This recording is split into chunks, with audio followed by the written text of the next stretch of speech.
Thank you very much. Before we get started, please, we can have prayer, Reverend Williams, please. Let us pray. Father God, we come to us leaning on your everlasting love. Realize we can't do nothing without you, so as we conduct the business of the city of Inkster we have, Father, everything we've done, decently and in order, in the name of Jesus, we pray. Amen. Amen. All rise for pledge of allegiance.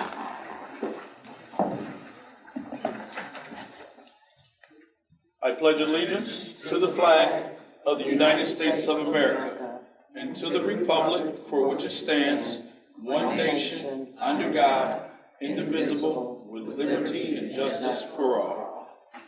Madam Clerk, roll call, please. Of course. For the record, Mayor Wimberly. Here. Mayor Pro Tem Howard. Here. Councilmember Williams. Here. Councilwoman Washington. Present. Councilwoman Watley. Present. Councilmember Chisholm. Present. And Councilmember Shaw. You have a full house. All right, moving right into approval of the agenda. So move. It's been moved and properly seconded, Councilman Shaw. All right. Any discussion? Outside of, I see that, Mr. Director, did you want to talk to the body? Okay, all right, if the council does not mind, we would like to add on the presentation the Inkster Housing Commission Director Aaron Cooper right after the audit. Item B, if that's okay with you all. All in favor signify by saying aye. Aye. Any nays? Ayes have it, motion carries. Moving right into consent agenda. So move. I'm sorry. Oh, did I move? Oh, I jump right over You presentations. went over. You went over I jumped right presentation. over the presentation. You said get us out of here fast. All right. We do have a presentation tonight of our audit. And please, if you could. Like, okay, we must be doing this back. Yes, ma'am. I apologize. Slow down. What do you need, sir? The screens went. Oh, will it come up when I? Yeah, I think it was just Okay. Oh, excellent.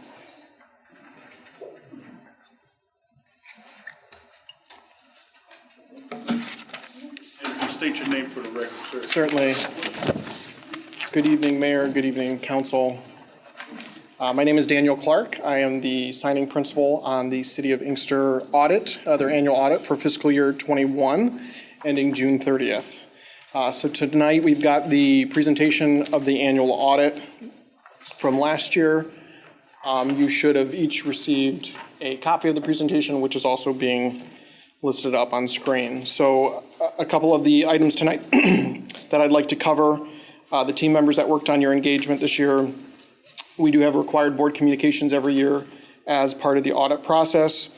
We'll talk about your financial results and then some upcoming accounting pronouncements, and then can open it up for questions, but feel free if you have questions as I go through this to stop me, because sometimes it's just easier to ask them as I go through them. So I introduced myself. Paula Bedford was the senior manager this year. And then we had two staff in-charge people, Jacob and Aaron. So that made up the team for both the financial statement audit and the single audit this year. So the required board communications, we are happy to say that the city received an unmodified or a clean opinion for the June 30th, 2021 financial statements, that first bullet point there. Number two, we're also asked to communicate any new accounting pronouncements. One for fiscal year 21 related to what we call GASB, which is the Government Accounting Standards Board. Number 84, which dealt with fiduciary activities, and that was more of a reclassification on how those are presented in the financial statements. Number three, we're asked to assess your estimates that go into calculating certain numbers in your financial statements. Those things include depreciation, compensated absences, allowance for doubtful accounts, your debt guarantee, insurance calculation, your pension, and your other post-employment benefit. We reviewed those and deemed all those to be reasonable. We are happy to say that there were no significant difficulties while performing the audit. Outside of the fact that the audit was delayed past the statutory state deadline of 6 months after your year end. So typically a June 30th audit has to be issued by December 31st of that same year. We did not issue your audit until July of this year. And then we also just wrapped up your single audit for last year, which that is due, it was actually due September 30th of this year, and we actually issued on that date. Can we ask questions while you're doing this, or should Yes. we wait till the end? If you want to ask questions as we go through, that's fine. Okay, you said that you did not issue our audit until July, and it was supposed to be in December of last year? That's correct. And can we find out what that reasoning was? So typically, we can't start your audit until we receive all the final numbers. So we did not receive the final audit numbers to start that audit process until well into this calendar year we're in now. I think one of the big holdups was the OPEB calculation, your other post-employment benefit. Getting the census data accumulated and to the actuary to actually calculate that for you got significantly delayed. So those numbers did not come in until the current calendar year that we're in. And obviously that's a big number on your financial statements. Even if everything else was ready, we can't issue anything until that number and that actuary report is provided back to you. Is this the first year that's happened? No. Okay. This was the same issue as last year as well. And I think for that same reason as well. Okay, thank you. Did that answer? Mm-hmm. Okay. We're happy to state, number 5, that there were no material misstatements noted, so meaning the numbers that were provided to us eventually, those numbers were materially correct. There were a few uncorrected misstatements, so typically if they're less than a material number and we don't feel like they're large enough in aggregate to book, meaning we have some differences between what we're calculating, we don't make them book those. And there were a few related to pension and some MIDC revenue that we felt like were immaterial enough to just flow through the current year. So those were not required to be made. We did note, as far as findings go, several material weaknesses and a significant deficiency, which I will speak to in just a moment, but I wanted to point that out as part of the board communication. So on to the next slide there. There you go, sorry. Material weaknesses, is there any specifications or specifics on those? Yeah, I'm going to go through those in just a moment. Okay. Yep. All right. So as part of the financial statement audit, we also do what's called a single audit. So anytime a city or a municipality receives and spends more than $750,000 in any given year, they're required to do a separate single audit. And you did have that this year because you did receive some coronavirus relief fund money, about $830,000. So that alone created that excess of the $750,000. So you actually had about $920,000 in fiscal year 21 that we did audit. We do issue 2 separate reports on that. We issued an unmodified opinion on the CFA is what we call it. It's the schedule of expenditures of federal awards. So that just lists out all those federal dollars that you received. And we also issued a report on internal control, on financial reporting, and on compliance. And again, I will speak to those findings that came as a result of that. We did have to, however, qualify the opinion on the actual specific major program that we tested. A big test that we do as part of the Corona Release Fund directly relates to payroll. So we have to select time cards to test to make sure that that payroll was appropriate. A significant number of the items that we did select for testing, they were not able to provide documentation showing that time. So we did have to qualify the opinion on the Coronavirus Relief Fund major program in the federal testing. So this is a list of the findings that we did find. So we had 6 findings this year. You'll see up there, if it says repeat, those were items that we noted last year that we had to repeat this year. Because anytime we have a finding, the first part of the audit of the next year is following up on those findings, making sure that they were resolved. If they weren't, then we obviously have to reissue those. So the first one related to utility billing receivables. There was about $227,000 in aged receivables that has been sitting there that technically should be transferred to the tax roll. Again, it's old AR. We've commented on this before. There just needs to be a reconciliation of moving that off of the receivable and applying that to the respective property tax bills. Number two, there was a material finding related to cash receipts. So typically, we do testing to make sure once cash is received, it's deposited in a timely manner.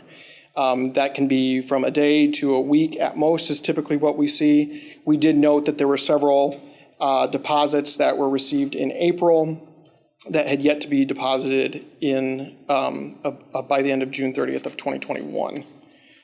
So again, that's best practice. Get the money in, into your bank account as quickly as possible.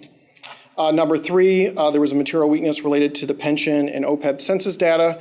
So again, that's the item I spoke to, what delayed the audit again this year, related to there weren't complete personnel files for us to also test that data that was submitted late as well.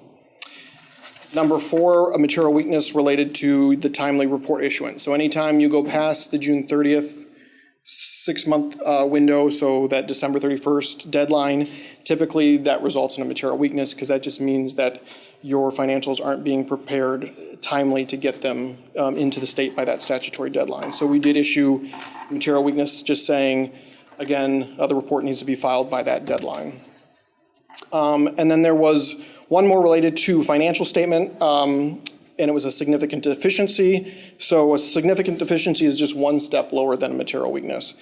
And that related to payroll withholding liability. And what that referred to is typically every month or every pay period, taxes are withheld from employee paychecks. They need to be remitted to the appropriate taxing agency, either the IRS or the state, on a week or a monthly basis. And we had noted that as of the end of June 30th, there were yet items from April and May that had yet been remitted to those taxing authorities. And then this last one I had already mentioned related to why we had to qualify the Coronavirus Relief Fund. We select a sample of payroll items that money was spent on. We selected 40 items, and 37 out of the 40, they could not locate appropriate time cards supporting that spending. All right. So moving on to the financial statement section, so the financial results of the city. You'll see here at June 30th of 2021, the city had $96,204,000 in assets. That's compared to $96,777,000 last year. So just a slight decrease of about $573,000, so very, very small percentage decrease. You'll see most of the change is in the cash and cash equivalents and investments line item. We had about a $3.2 million increase in cash and investments related to positive results of the city this year. And that was netted with that deferred outflow of about 2.3 related to pension. And that's just an amortization of certain changes that we do every year to certain cost of your pension and your OPEB. So those two netted together practically made your assets unchanged from last year to this year. Next slide, then you have liabilities and deferred inflows. So you had about $61 million in liabilities at the end of this year, or June 30th of 2021, compared to June 30th of 2020, about $62.5 million. So a decrease in liabilities, about $1.5 million. Most of that, a couple of items, the accounts payable increased about $2.5 million. That's just related to timing of when you receive bills and when they get paid. Number two, long-term debt went down about $1.2 million.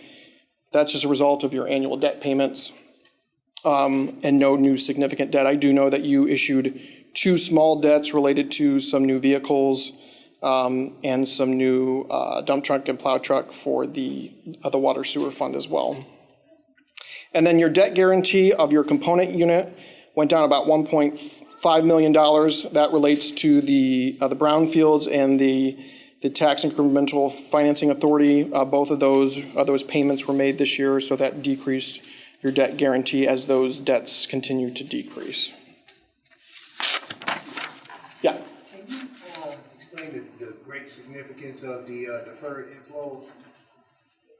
Yeah, so deferred inflows, so those used to be called liabilities, but the government accounting standards changed that they wanted to split out between what related to deferred inflows or those things that are amortized over a several year period. So in this case, these things are amortized related to your, typically it's related to pension or your other post-employment benefits. And that's the amortization of those over the 4 or 5 year. So the big gift is because they changed the method, is that's why we see Yeah, it? so like certain things that are amortized through here are like assumption changes. So if for whatever reason the discount rate decides they feel like that needs to go up or down, instead of applying that change in that current year, because it could cause great fluctuations from year to year, that they actually amortize it over a 4 or 5 year period to smooth that out. All right, so now we're just going to talk about your couple of pension liabilities. So this is a slide of your total pension liability for your general employees. So those first bars are the total pension, that second bar is your plan net assets, and then that third bar is the net pension liability for your general employees. So at the end of the year, you were about 73% funded for that 2021 column, that set of columns all the way over to the right. You had about $13.2 million in total liability. You had assets sitting there of about $9.7 million. So you had a net pension liability of $3.6 million. So again, that's about 73% funded. That's fairly standard in the industry. I would say that's a pretty healthy number. And that has remained relatively consistent. As you'll see back in 2018, you were about 80% funded. That did drop a little bit in 19 to 72%. And it's remained relatively stable over the last 3 years at 73%. This next slide is net pension for your police and fire. So again, the same chart, just different numbers here. So that 2021 shows that you're 79% funded in the police and fire.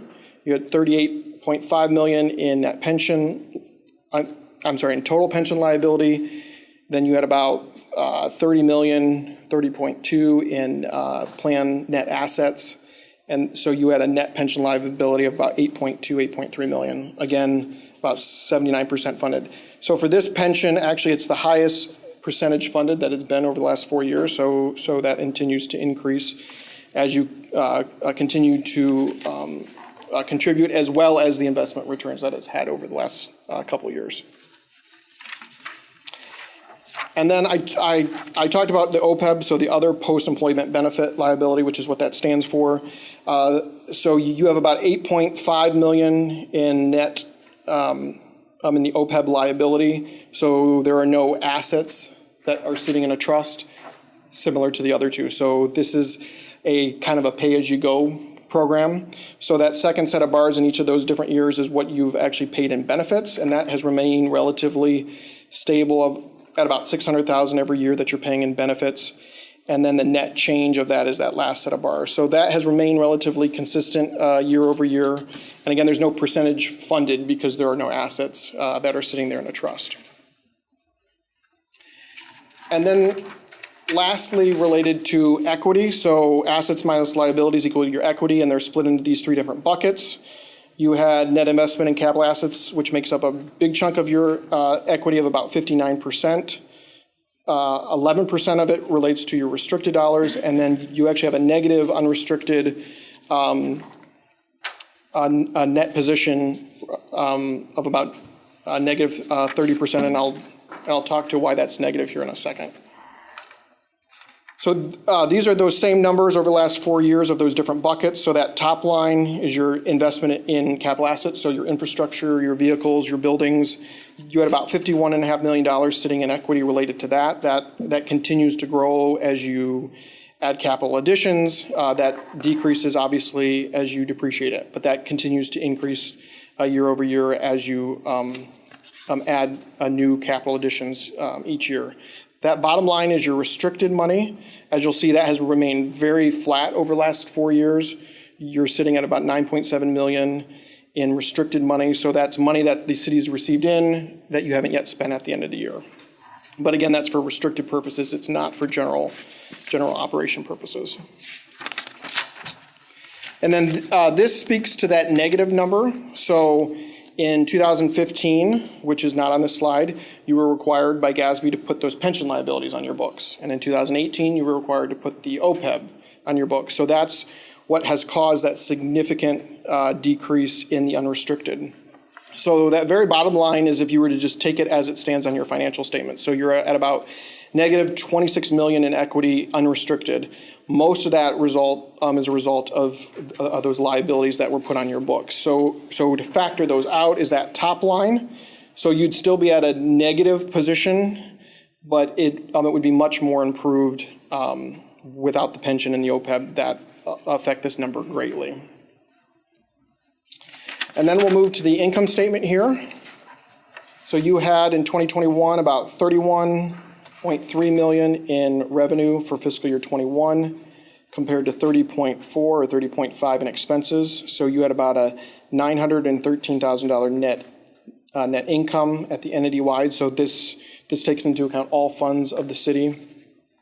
Over the last 4 years, you'll see the city's had positive net income, except last year of about 1.1 million loss. But again, this year it is a positive number. And then we're just going to speak to your major revenue line items here. So the big chunk of your money that the city receives is intergovernmental, that top line. That stands for any state revenue, any federal revenue. You'll see that popped up from 7.3 last year to 8.7 this year. Most of that change is a result of that about 800 and some thousand that you received from the coronavirus fund. That middle line are your property taxes. That went from 5.9 million last year to 6.5, so that continues to bump up as property taxes increase. And then that bottom line are your charges for services, and that has remained relatively stable over the last 4 years here. And then we'll just speak briefly to your general fund specifically.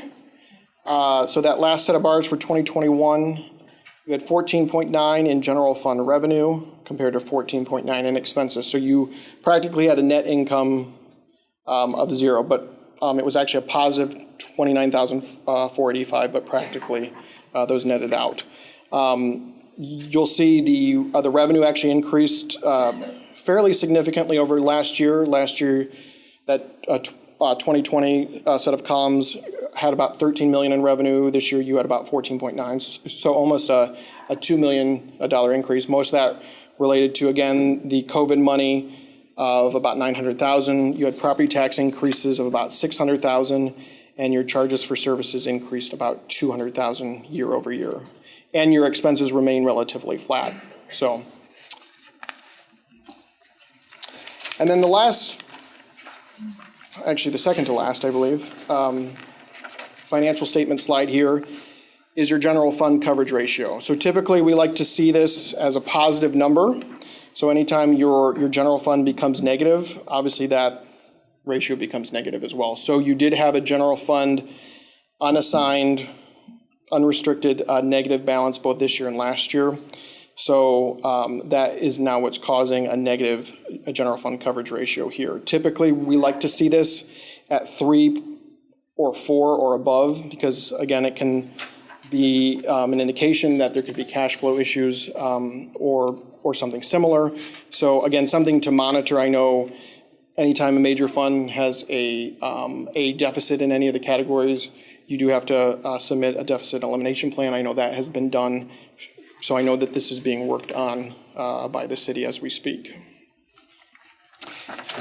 So this is the last financial statement slide. I'd just like to talk about your water and sewer funds. So your business type fund, all the rest that we've talked about up till now have been your governmental funds. So that top line is your cash balance of your water sewer fund, which stands at about 13.3 million. We just like to make sure that this fund is both covered in cash because it should, in essence, pay for itself over the long run. So to have a cash balance is important here. And then that bottom line is the cash flow. So whether it's positive or negative for the year. The last 4 years, the only time it was negative was in 2018. So as you have positive cash flow each year, so in 2021, you had positive cash flow of 2.2 million, which is what caused that increase in your cash, that top line item there. So your water and sewer fund appear to be healthy and appear to be paying for the services in which they provide. And then the last section here is just upcoming accounting pronouncements over the next couple years. There are quite a few. Most of these really will have no impact. As you'll see, I put NA next to most of them. The only one that could have impact is GASB 87, which is related to leases. And that's actually applicable for this year, the June 30th, 2022 year. And we'll work with the city to make sure that they're complying with that, as well as on the next page too, there's about 11 new standards, a lot of new standards, but most of these do not have any applicability to this a city as we see it at this point.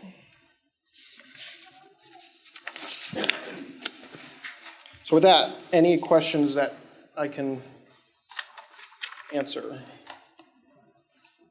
Can you go back to the leases here where it says upcoming? You said you get with the city on that. Specifically, what does that entail? Sure. So typically there used to be what was called capital leases or operating leases. So operating leases would be things like maybe a building that you're leasing, and that would just be an expense it as you go. It's they send you a bill monthly and you pay it and it gets expensed through that current year. Capital leases, however, were where you would put the actual asset on your books and you'd also put the related debt on your books, and those would typically net to zero, and then it would be expensed every year. The way the new standard is talking is there is no such thing as an operating lease anymore. Everything has to be put on as an asset, or right to use asset is what they're calling it, and a liability. So if a municipality has significant leases, then those are what we have to review and make sure that they're being categorized and displayed properly on the financial statements. Okay. And just one of, I'm sorry, did someone? No, that was you. That was just you. You still have the floor. Thank you. Just one other thing, when you were talking about the, where you had to do, you said out of 40 random things you did, only 37 were not correct? No, so they weren't supported. So we're not saying that they weren't appropriate charges, we just could not prove that. So there's no documentation anywhere that supports that number, or? That's correct. Meaning there's no timesheet that supports the payroll that was actually paid. To the mayor, don't we have, isn't DM payroll in charge of that now?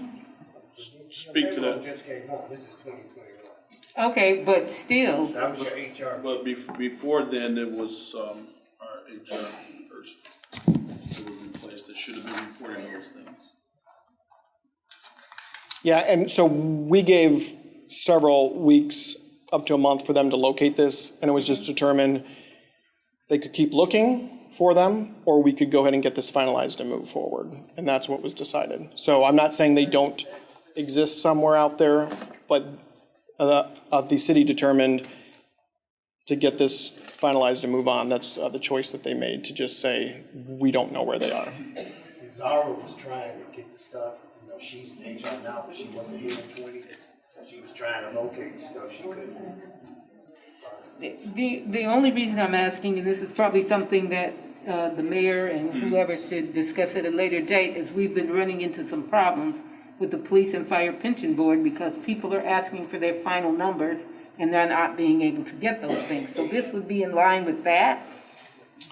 No, not actually. Not actually, but we're definitely on top of those though now. But if you don't have correct stuff from, and what he's saying, not correct, but if you don't have, if you can't support what is going, I guess I'm just confused. Yeah. So basically, the final average compensation, the things that people ask for pension, that's just their average compensation that they've been receiving. What he's speaking to is particular documentation for particular wages or income that he couldn't get. Not saying that it's wrong, but he just couldn't find the documentation for some of the information you were looking for. Is that correct, sir? And that's those those things don't go into that money at all? No. Because their final average compensation is listed in the NVSNA as what they have been paid. So we just go off of what they were paid in terms of their salary. So that's how that's calculated. He's talking about just particulars, not their overall salary. And then, Mr. Treasurer, speak to the fact that Walter has gathered all of those banks. So the councilwoman was saying as it relates to final compensation and then, of course, payouts, making sure that those are accurate. Yes. Final average compensation is just your salary. So we just take the best 36 months out of the last 10 years and average it out. That's your Then you final may owe folks for, sick days, vacation days, all that stuff. So you have that stuff. all that stuff is in there. He's talking about particular documentation that he was looking for to support some of the information that was provided, but it has nothing to do with their salaries being incorrect. Well, then I'm concerned about not having documentation for salaries then. For that, but we can get you the particulars. Oh, I don't want it. I'm just trying to figure out where we dropped the ball and how do we not drop it again. I can get you exactly what he was looking for and exactly what we couldn't find, so we'll know. So the 37 out of the 40, the 37 is somewhere that can be determined, right? No? Yes? Maybe? Am I confused? She asked me a straight question. So, and for me too, because I'm kind of confused here in this. So as it relates to what he's looking for. So for me, you punch a time clock and you get paid, right? So he said that it was no supporting document. So it was not a timesheet. I mean, what was it? So, Pay for overtime? this specific program was for the first responder. That's what the money was used for, to pay for. Okay, I get you. For that. So, Okay. So police and fire, what we pay over possibly. yeah, and that's what the COVID money was used for. So they have to have time saying they were working on these specific things related to spending this During money. that time of COVID. And they could not provide that. Oh, okay. Okay, I understand now. Okay. All right, thank you. okay. You're welcome. Any other questions? Anybody? I have a question, Mr. Mayor. Please. When you talk about, deposits of checks, I know we've been having the same issue over and over and over. So my question would be to the administration, what are we doing to rectify that? Yeah, so it's like two folds right now, Councilwoman. I'm glad you asked that question. So you had a court, and then you have the city. So some of the findings could have been from the court not giving us information because of all the issues that we have been dealing with the administrator. So I can't speak to a certain issue, but I know that as checks come in now through the city, they all go to June.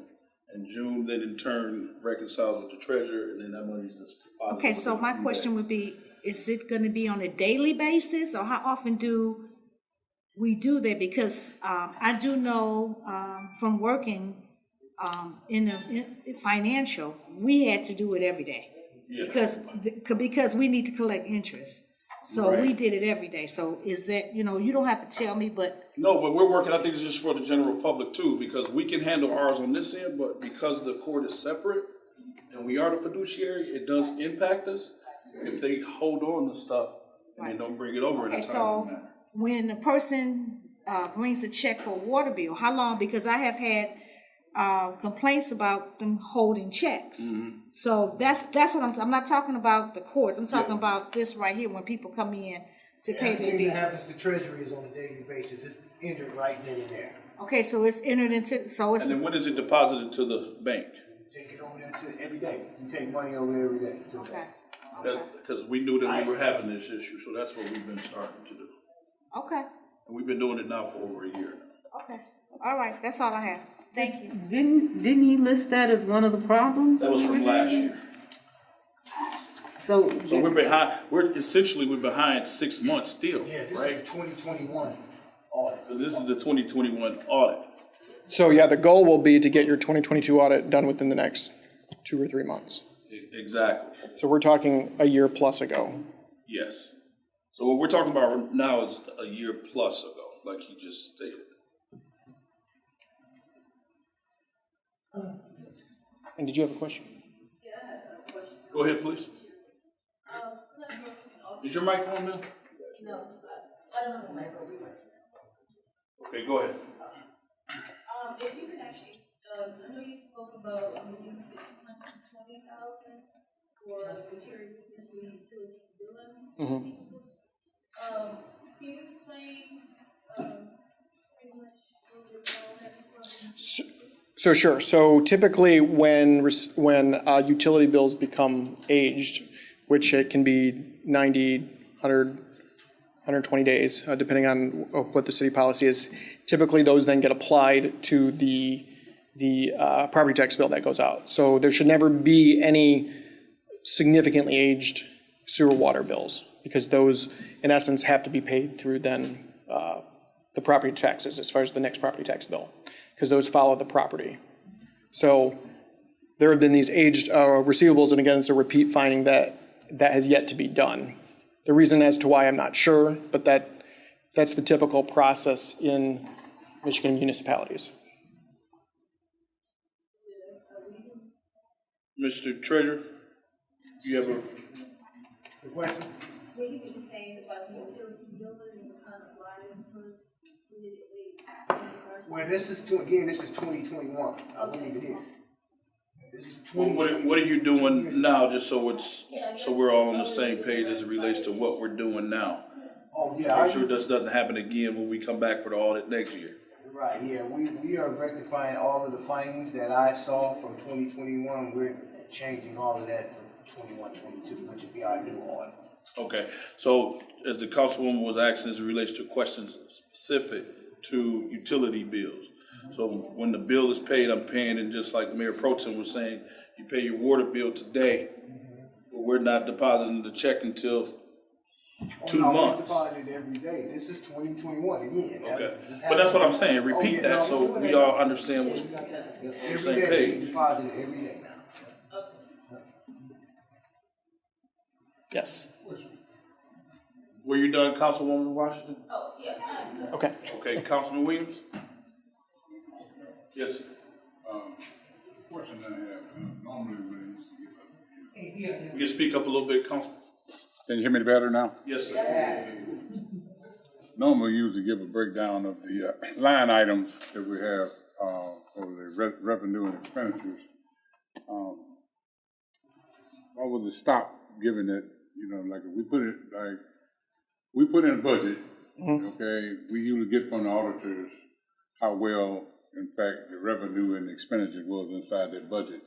I see you got a line item here, but it doesn't see the breakdown of each department. So the actual financial statements, again, I just did a summary presentation. So the actual financial statements that you would have received or that are issued, there's a budget to actual, It's in the, yeah. there's a budget to actual statement for each fund, which shows by line item, how much was budgeted, what was collected, and then on the expense side, what was budgeted and what was spent against that line item. That was the first document that you received from us. Yeah. It's on there. 20. Okay, all right. So it would be on page 22 of the financial statements. And it looks like this. There's the original budget, the final budget, the actual, and then the over-under on each line item for both revenues and expenses.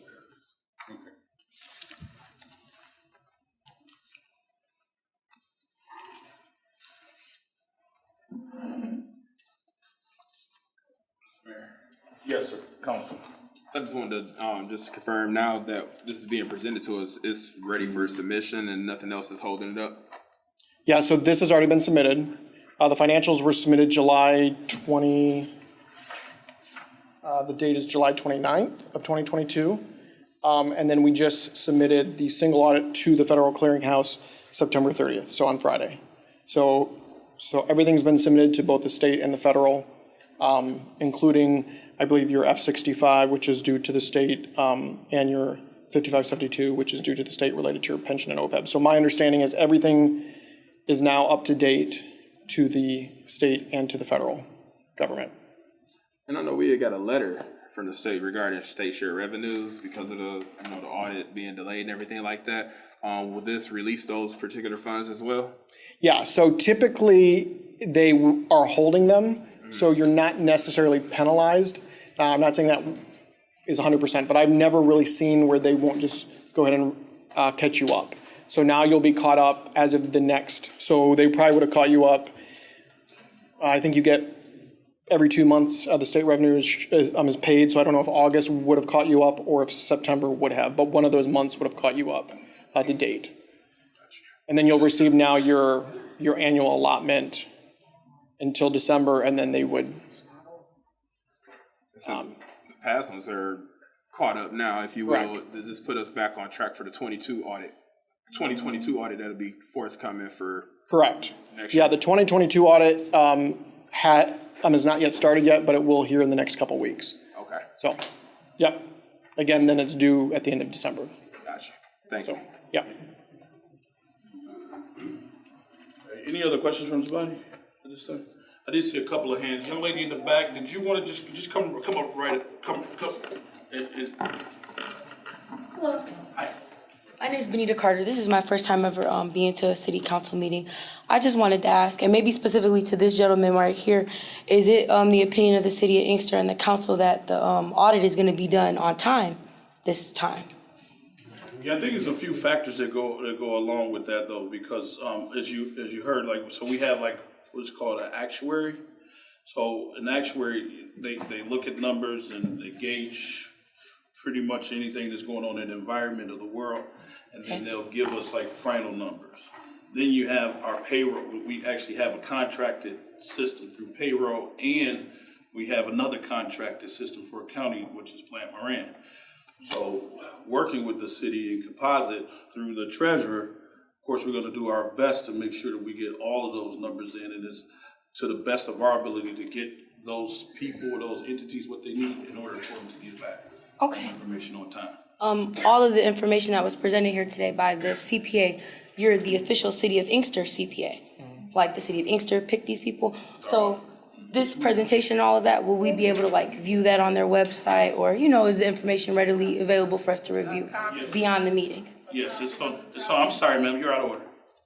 It's on the website right now, ma'am. Okay, all right, thank you so much. You're welcome. Well, since I'm right here, I just wanted to say, my grandmother was a longtime resident of Inkster, Thelma Carter, and my aunt was a longtime resident of Inkster. She stayed on the east side of Inkster, way over there, military family, and I'm just intending to attend all of the town hall meetings this month to honor them. They both had breast cancer. I've considered being the mayor of Inkster, so I just wanted to see how you guys conduct business. All right. I'll show you how it works. I did see another hand. Ma'am, did you want to approach? Yeah, I did see your hand. Did you want to approach? I was just gonna say, I don't need to be up there, but. Well, you do. You do. You do. If you want to, yes, ma'am. You're in a meeting, and this meeting has rules to it. Do you have a wheelchair? I understand that, ma'am. I understand that. I understand if you come on up to the podium. State your name and then ask your question. Actually, how y'all doing? Good. My name is Shirley Walker. Thank you. I'm the chairman of the Instant Community Block Club. But what I wanted to know is it possible, I think she asked that question and I didn't hear it, if we could get copies of what he just did. Yes, ma'am. We're definitely going to make sure that they are listed on the website. At the same time, let's, city clerk, if we could, we'll make a couple of copies and put them at the front for you all to come in and pick up. Because what it is, I really didn't For the presentation. understand what he was saying, because I'm a discrepancy. I And understand. we have to deal with the audit. And our audit is always in June. And if we're not on time, we're in the principal office. Believe So me, we have to make sure all of, Clark, Ms. Clark, do me a favor and hand that to her. we have to make sure everything is in order. Yes, ma'am. So I'm a leader and I got to make sure all my people have everything Yes, right. ma'am. So, Maybe you can come and help us with that. oh, sure, I'll come and help you. Okay. If you got coffee, All yeah. right, I'll make that happen. Okay, I'll make that happen. Okay. Okay, all right. And donuts. Good. And donuts. And donuts. Mr. Clark, you the auditor, you gotta keep this. I'll bring them. How about that? Okay, all right, perfect. Okay, if all minds are satisfied, let's move on. Thank you so much, Mr. Clark. You're welcome. Really appreciate the information. All right. All right. I did see the president for the Inkster Housing Commission. If you wanted to approach Commissioner Miller and introduce your director, please.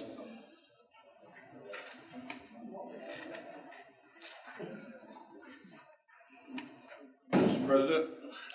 Mr. Mayor. Mayor and Council, how was everybody this fine evening? My name is Will Miller. I'm the Commissioner and current chair for the Inkster Housing Commission. Tonight, we're going to be bringing up Executive Director Aaron Cooper. We're going to be having a conversation about some things that's going on for us, some somewhat exciting little things that's going on here at the Inkster Housing Commission that you guys need to be aware of. So I'm going to bring the director up. He's going to abreast you all of it, okay? All right. You ready?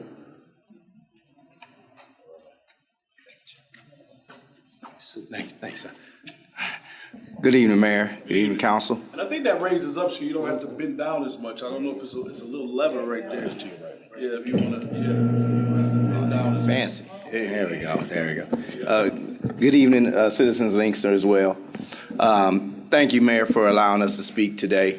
On behalf of our chairman and our commissioners, we have a few in the audience. I just wanted to make sure that we announce to the City Council as well as the citizens of Inkster a couple things that we have been awarded. They've been awarded to the Housing Commission, but I really look at it as an award for the city. So we've received over the past roughly 30 to 45 days 2 grants totaling of $750,000.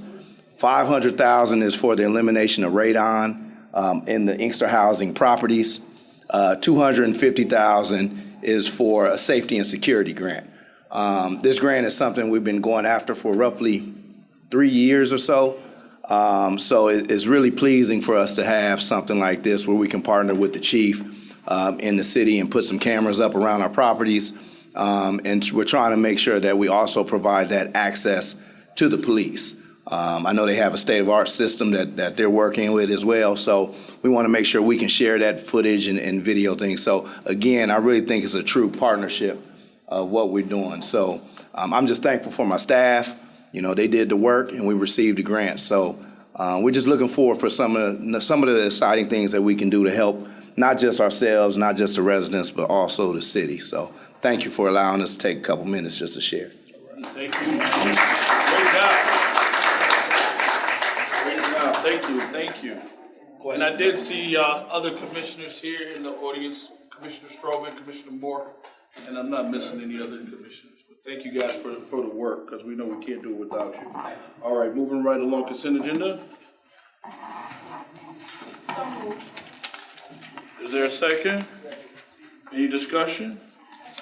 Hearing none, all in favor signify by saying aye. Aye. Any nays? Ayes have it, motion carries. Boards and commissions. Council, any new appointments? Any new blood for?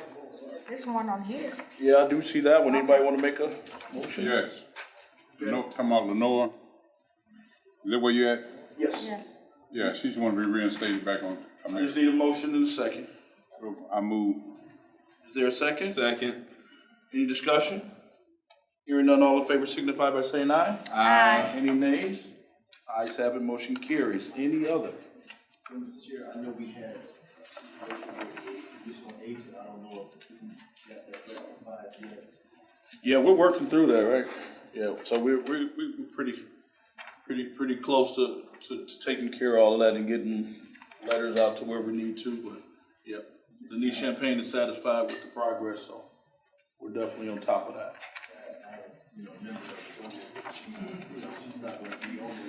What's her name?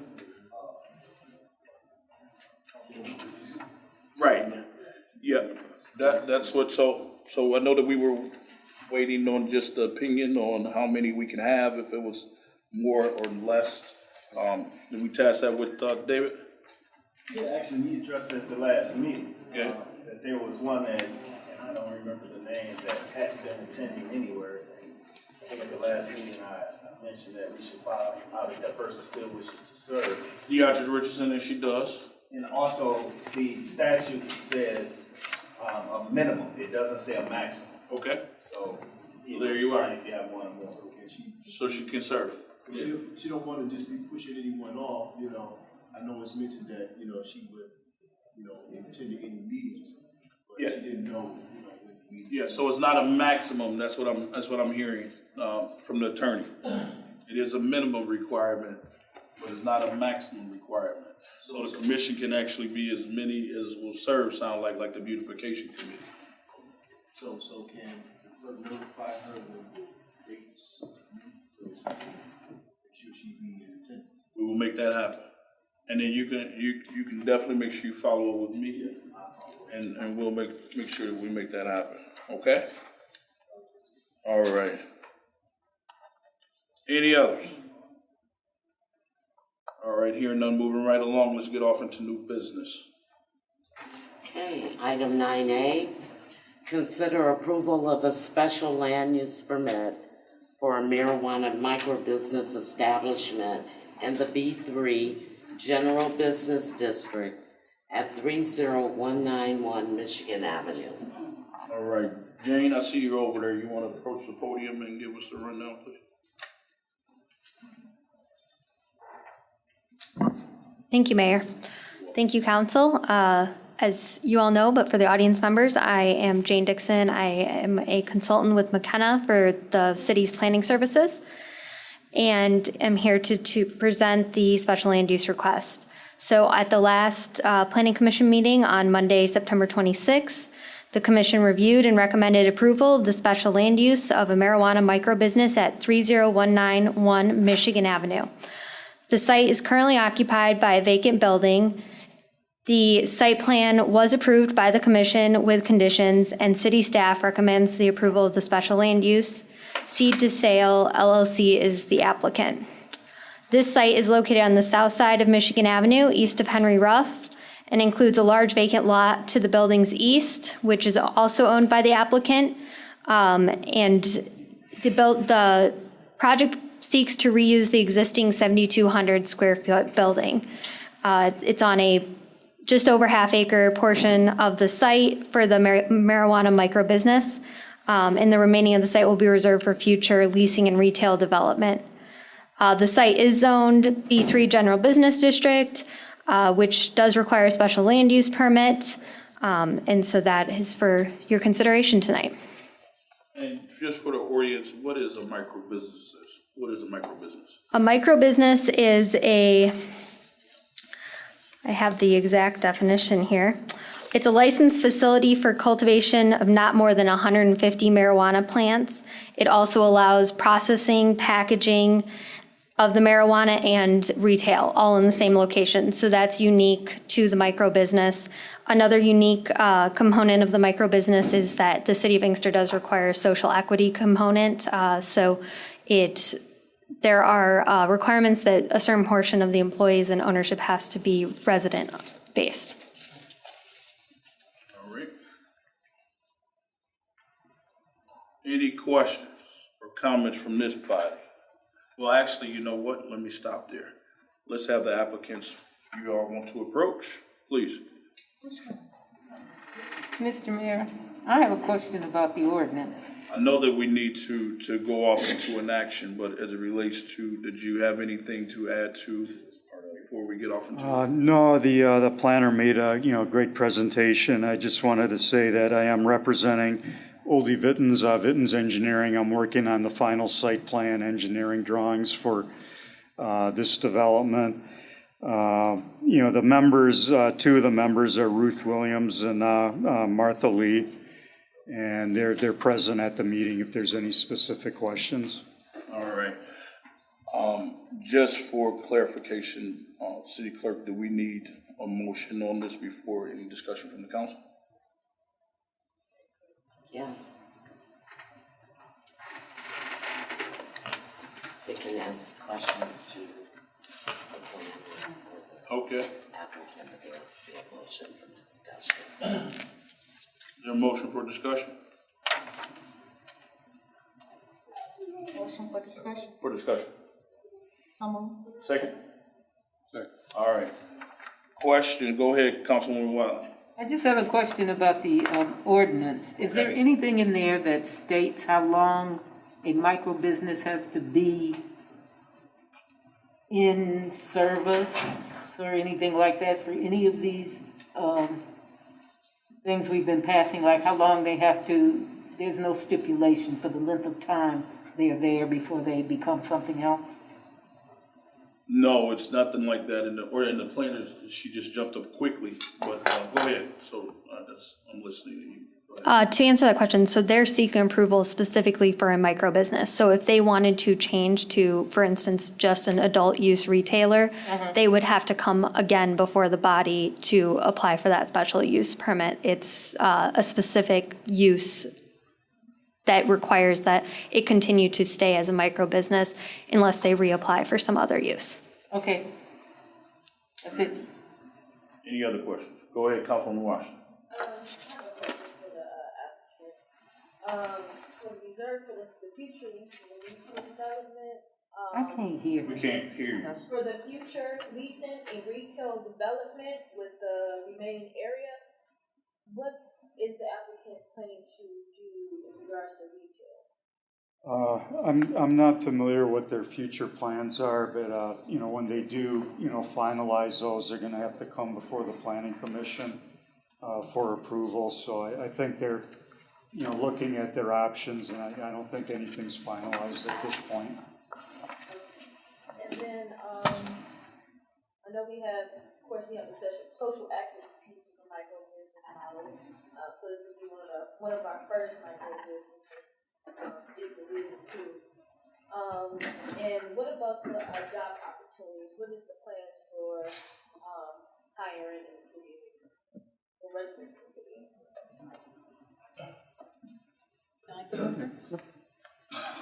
Hello, my name is Martha Tice Lee, and may I answer that?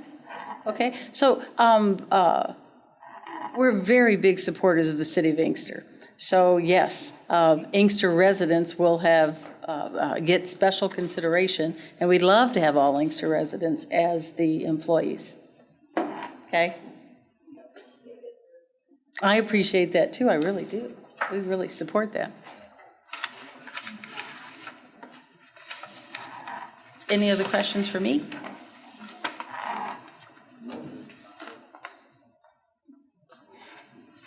Excuse me.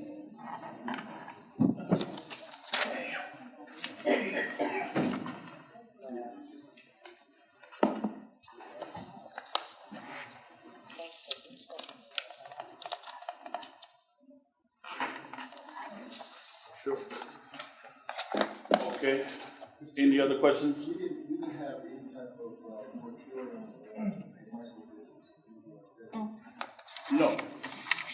So this is specifically, we didn't have any type of zoning for micro business in a certain district. This is the district in between Henry Ruff and Middleborough on Michigan Avenue. This is what council decided to do. Yes.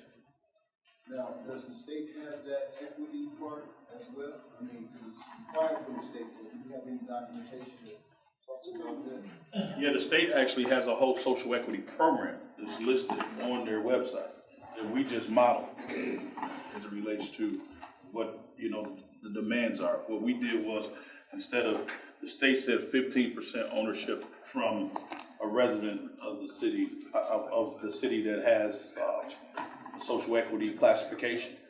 We said 50, was it 51%? 51. 51%.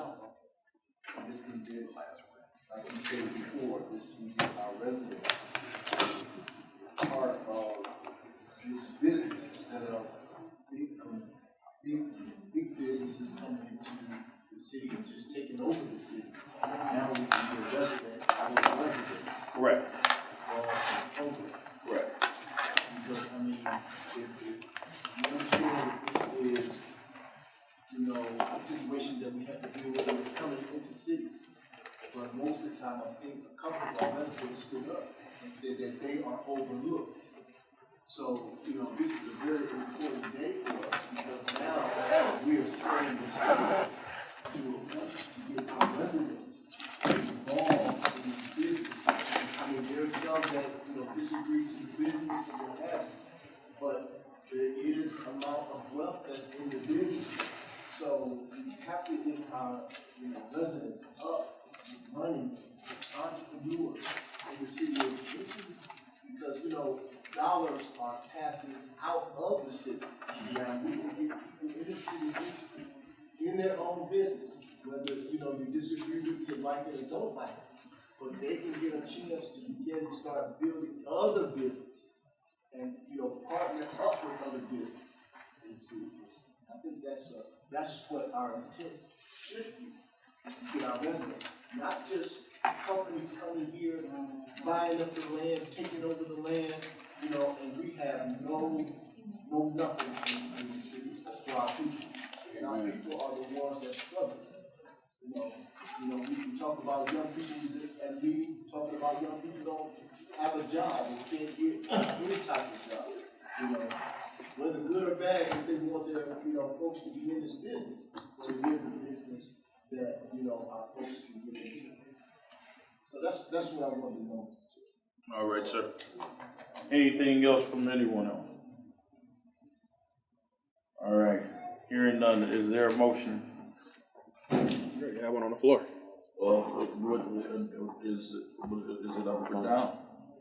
All in favor signify by saying aye. Aye. Any nays? Aye. Roll call, please. City Clerk.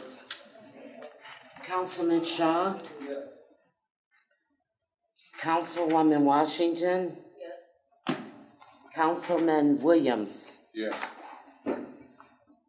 Councilman Chisholm? Yes. Mayor Pro Tem Howard? Yes. Councilwoman Watley? Nay.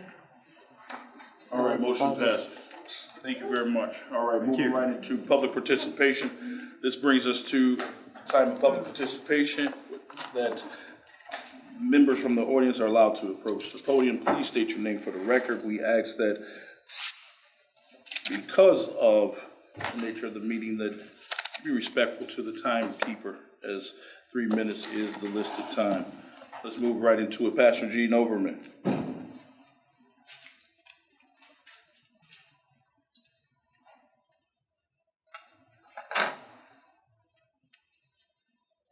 Hey, good evening, everyone. Good evening. I'm waiting for Cassie, my partner today. So this is Cassie Jones McBride, who does a lot of work with me in the city. And we want to do something special in support of our community for the upcoming elections. So do you want to introduce yourself? Yes. So I'm also the program director for the Michigan Coalition on Black Civic Participation. And so what I help to do across the state is to make sure that there's an equitable voting process. And so what I found is working with Pastor Overman as our campaign manager, that there were some inequities in support around the polling locations across the city as opposed to neighboring cities. And so to address that, I have funding now to hire poll monitors to be able to be at each of the Inkster locations to make sure that we communicate with the city clerk and working in tandem with her to make sure that we are supporting the work that she wants to do and to make sure that everyone is aware of any changes that are happening the day of, and just being mindful of having the voters who come to the polls aware of their support and their rights to be able to exercise their right to have a fair election. So we're working together to do that. We have an event coming up October 8th, which is this coming Saturday at the Doja Complex at 3 o'clock from 3 to 5. It's going to be more of a poll worker and poll monitor recruitment conversation, and also more about civic engagement in the city of Inkster. So we're going to have some good food. So everybody should come out and get more information on how we can be involved. All right. And it is a paid position.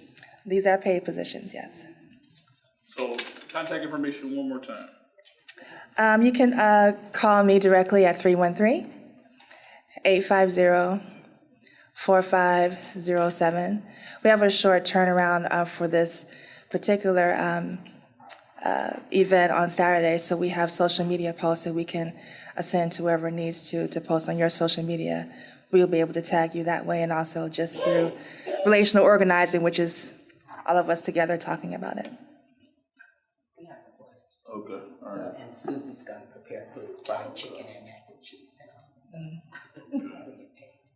All right, That'd be really nice trying to. Sounds good. Wait, we have that done there. Just share that with me, okay? Okay. All right, perfect. All right. Thank you so much. Thank you. All right. Yvonne Moore?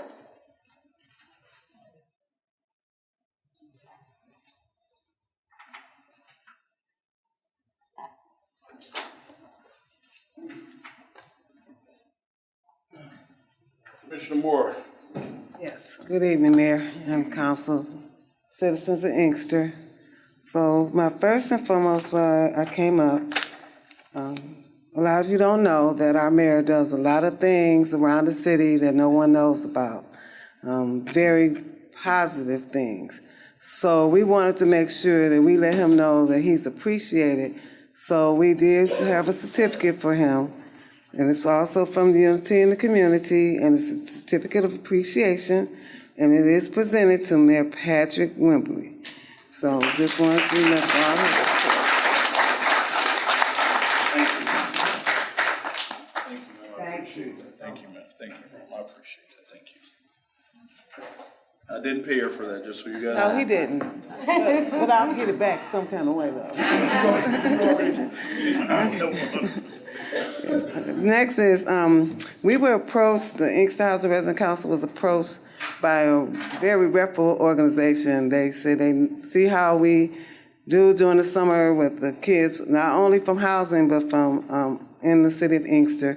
So they would like for housing to do after-school program on Tuesdays, Thursdays, and Fridays of the week. And during those times, we will be taking ages kindergarten to 12th grade. That'll be from 4:30 to 8 on those days, and also the first and fourth Saturdays of the month. So on the first and fourth Saturdays of the month, they'll be learning basic automotive care. That's something that all of our kids need to learn how to do. I don't know about you, but I learned how to change my first tire when I was 17. So it's like, and that, I ain't gonna say how long ago that was, but I'm just gonna say 17. So we're also gonna be having etiquette classes so that they can learn etiquettes. They're gonna have math, they're gonna have reading, spelling.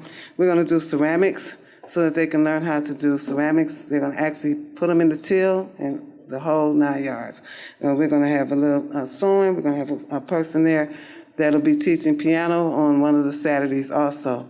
So just to let you know, registration will begin next week, October 10th, and that'll be at the Lehigh Center at 27441 Lehigh and Inkster. And the registration will be from October 10th through the 17th, and that's at 10 to 2 every day. And we're looking to start classes on the 20th of October. So this, as I said, this is not only open to just housing students, but also the students of Inkster. So just to let you know. Will transportation be provided? Well, I mean, I'm trying to work on transportation now to get them down to the Lehigh Center. So that is one of the things we're going to kind of come back and talk to City Council and find out if we could be able to get transportation. So I got the certificate. of course, had to, as they say, butter you up a little bit for, So yes, that's what we wanted to let you know. So we're really proud of that, getting asked to do that. So thank you. Good work. Keep up the good work. Thank you. We always say ain't nothing going on in Inkster. We got a lot going on in Inkster. So thank you for bringing that to our attention. All right, that's one more there. Oh. Mother Cooper. Don't forget me. What'd you say? No.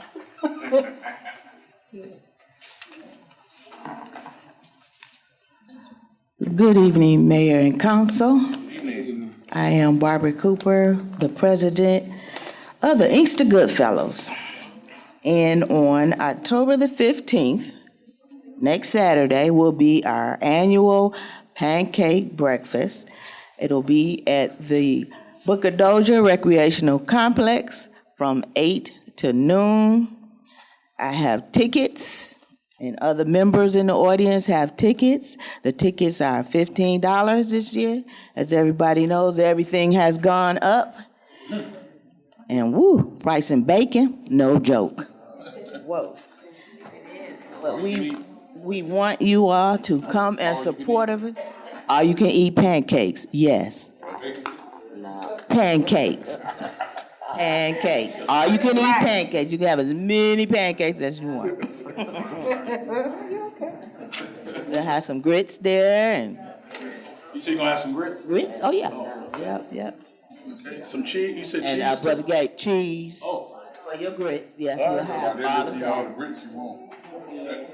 We want the city to come out and support the Inkster Goodfellas, No Child Without a Christmas. We working hard. Got out, started early. We're doing what we can. I appreciate the mayor for everything he does for us.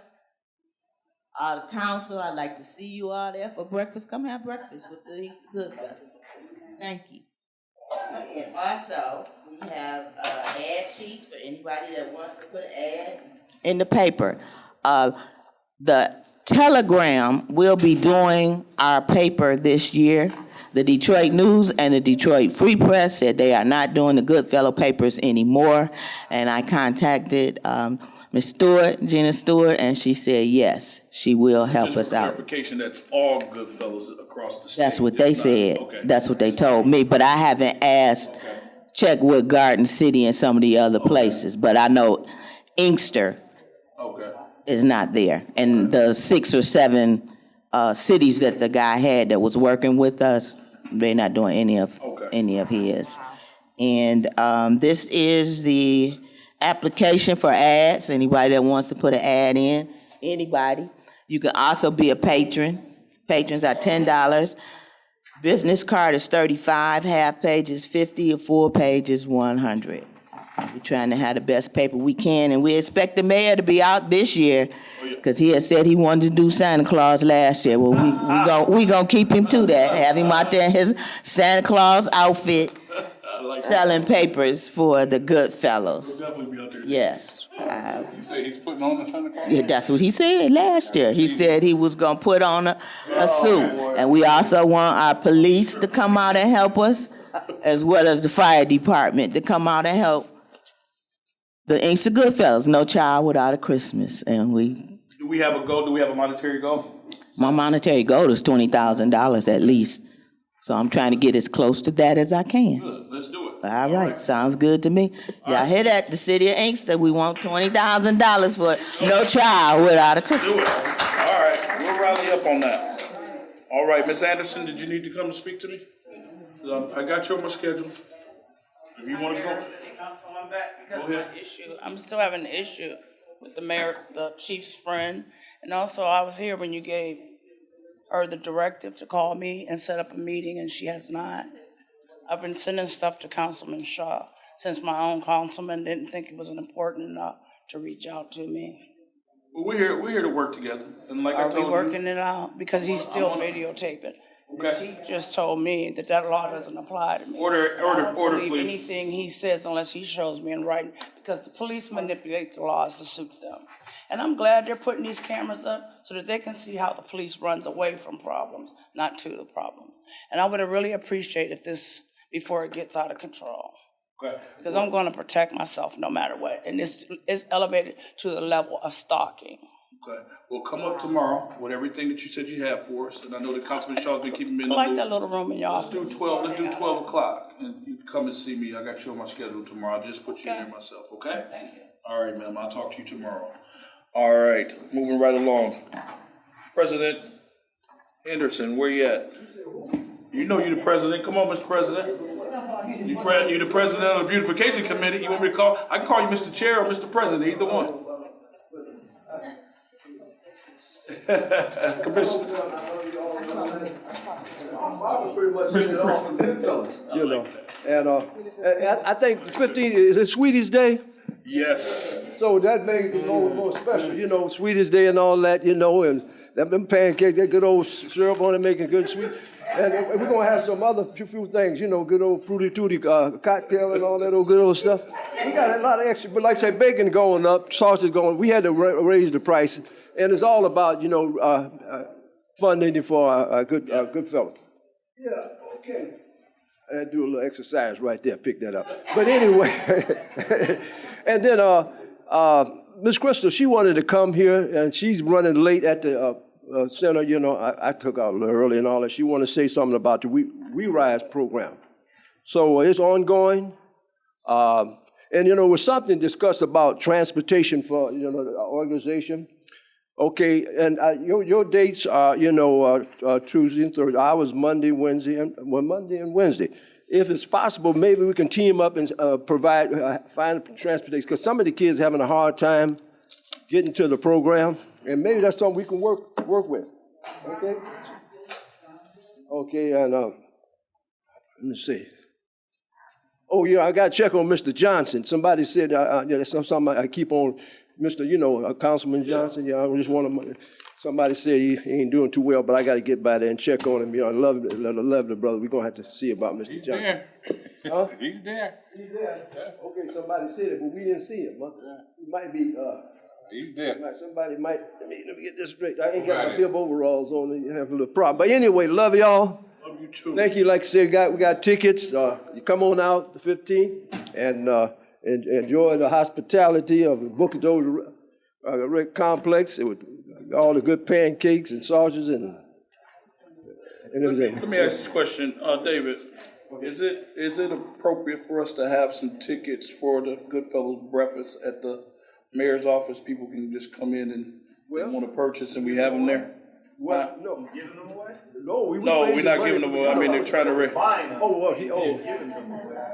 don't know. So you can't. The answer is no. No. Okay. All right. I'm just saying. Yeah, I'm just wondering. I mean, I know that. Now, he can purchase $100 worth and I've give already got 150. Okay. Oh, yeah? I challenge anybody else. I got 150. I already got that already. I got 10 tickets. Okay. So I'm just trying to sell more tickets. Okay. Because we want to raise this money. Okay, and thank you for that. Okay. So we're gonna see. We'll figure it out. Okay. I just want to say I love y'all. Love you never too. change. Always. We number one big family. That's right. Okay, thank you. All right, thank you so much. Octavia Smith? You guys all bundled up out there. I can't even see who everybody is. Hey. Good evening, Mayor, Council, and residents. Good evening. Good just to be here. I do have a few announcements, so I'm going to try to get through all these in my allotted time slot. First of all, this coming Wednesday, October the 5th, is the final day for the Inkster Task Force Farmers Market, where we'll be at 27020 Michigan Avenue, the Old Chase Building, from 4 to 7 p.m.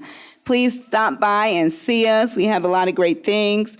Second thing, the Inkster Democratic Party will be having a block party on Sunday, October the 9th, which is my birthday, guys. So I want to hear some birthday shout outs. It will be from 2 to 5 p.m., 2 to 5 p.m., same location at the Old Chase Building. Bring your lawn chairs and things like that. We will have guests. And all these things are already posted on Inkster Official Communication, on the Inkster Chamber of Commerce Facebook page, and all of the Facebook pages. So please just look at them. The third thing is at Western Wayne Family Health Center, they still are offering booster shots. The booster shots are on Saturdays from 9 to 12. You should call and make an appointment just so you won't get there and they not have any that you might need. And they also have free Zumba and free yoga. So please, on Mondays and Wednesdays and Thursdays from 6 to 7 p.m. Number 4, the Commission on Aging and the Inkster Task Force will be having our annual senior forum on Thursday, October the 20th. Is for our senior citizens, celebrating our seniors.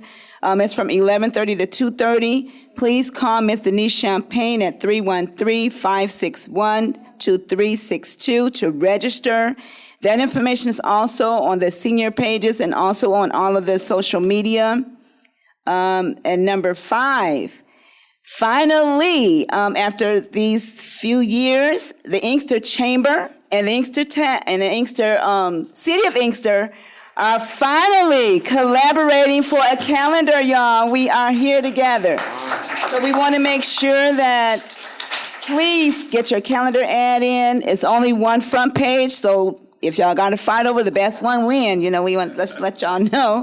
But we do have the forms ready, so please get an ad, put your birthday in, but it is first come, first serve. So whoever gets the day first is the winner.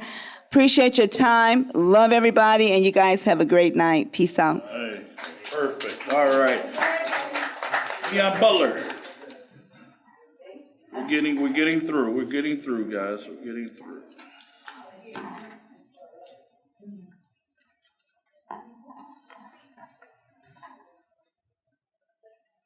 Good evening to the council Evening. and the mayor.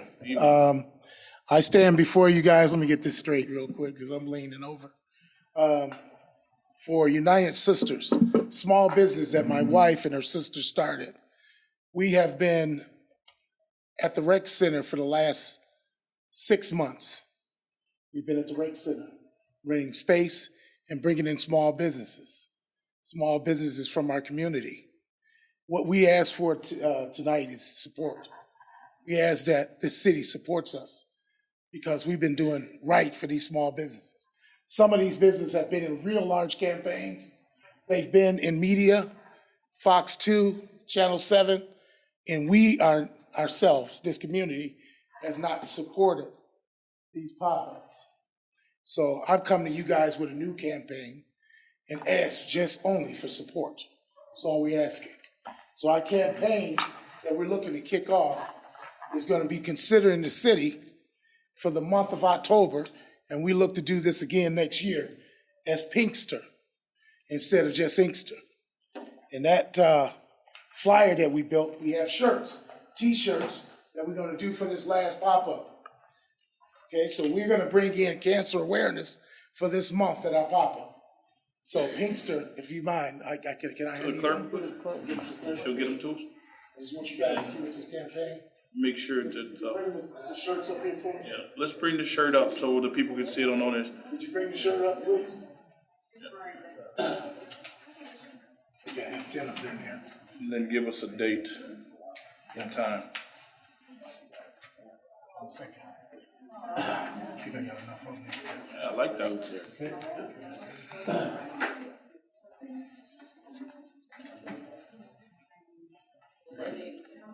So we're going to be selling those t-shirts at the event, which is going to be the 29th of October, which we will be at the rec center.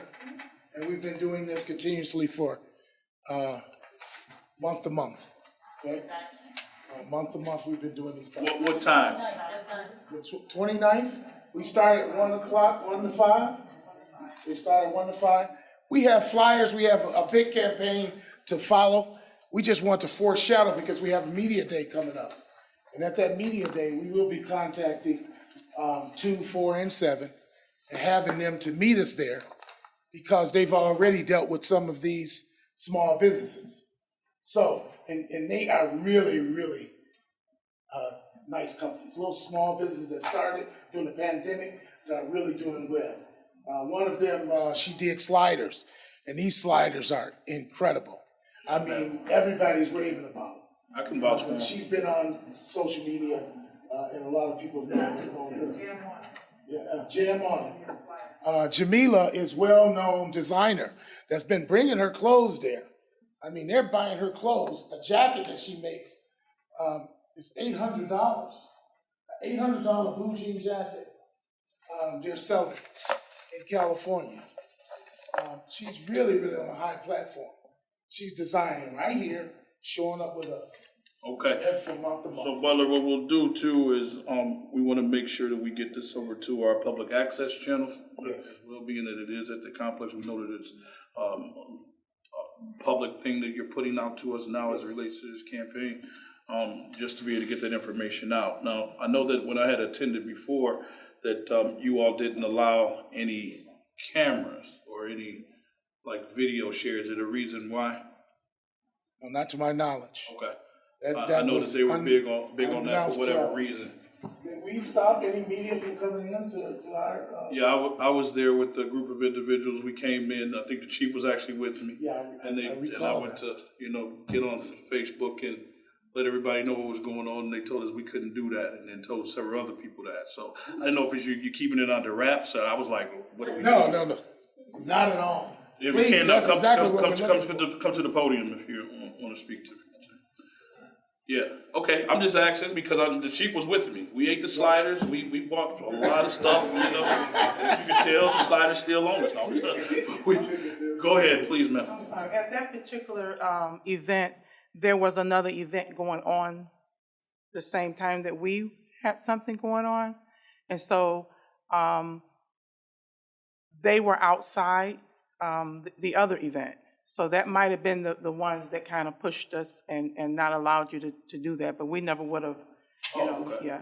There was They're another probably one of event your going on emissaries, the though. We same were actually day. inside of your event. Yes, you were. Uh-huh. Okay, all right. Sounds good. I just want to make sure that as people come, you know, that they know what to expect. So I know that when I came, I was like, okay. So we did make shirts, T-shirts for you guys.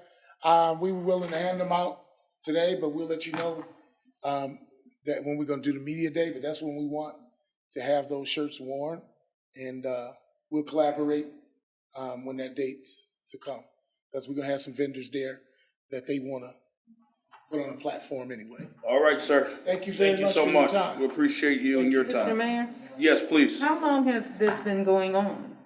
For about 6 months, at least I know for sure. 6 months? Yes, ma'am. Okay, I just want to know, and on a daily basis? Because No, not on the daily. This is a private entity.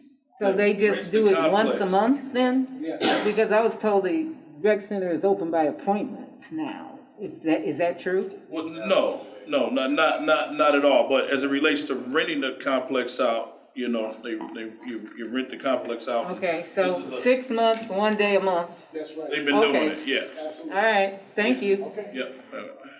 All right. Commissioner Edwards, Wheeler. Good evening, Mayor. Commissioner, how are you, ma'am? Council people. Good evening. Good evening, community. I am Marla J. Edwards Wheeler. Let me tell you that I am rerunning for Wayne County Community College District and will be on your ballot, nonpartisan side. Please flip it over on the back side of that ballot. I think a lot of us tend to forget power doesn't start at the top, it starts at the bottom. Local elections are very important. In those local elections, I will be there as Wayne County Community College District, running to retain my seat for trustee. In addition to running to retain my seat for trustee, the Inkster Goodfellows, our chancellor, wants not to buy a page, he wants to buy meals for individuals to eat. Whatever he buys, I'll match. Here we go. Say that, I don't hear that. You just started. I'm happy. I don't need the tickets, we don't just give you money, you do what you want to do. Yeah, that's how we do that. There you go. In addition to that, what I want to say is what an outstanding job the mayor and this council body is doing. In addition to our new police and staff, we appreciate what you do. I am 61 years in this community. My sisters are constantly asking me, why won't I leave? They're gone. One is in South Carolina and one is in Texas. And the thing that keeps me rooted, and I mean that word, rooted here in the city of Inkster, is because we are full of riches. Untapped potential.